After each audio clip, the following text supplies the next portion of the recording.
තව තියෙනවා රසම රස පළතුරක්. හරිද? මේ ඔය දැකලා තියෙනවද ඊට කලින්? නෑ. එන්න මේ ගෙඩිය කන්න පුළුවන්.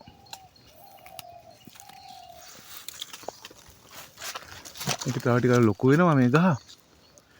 මේ සාමාන්‍ය ප්‍රමාණයේ ගහක්. මේ තියෙන ගෙඩි. කඳේ හැදෙන්නේ මෙහෙම ගෙඩි. මේක නම තමයි නමිනා. ඉතින් මේ වගේ මේ ටිකක් ඉදුණාම මේ පොත්ත හරි රසයි.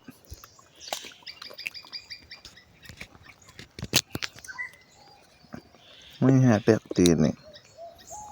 ඒක අයින් කළා මේක කන්න පුළුවන්. හරි අමුතු රසක් තියන්නේ අර ගල් සියඹල ඒ වගේ අන්නේ සමාන රසක් තමයි තියෙන්නේ. කාලා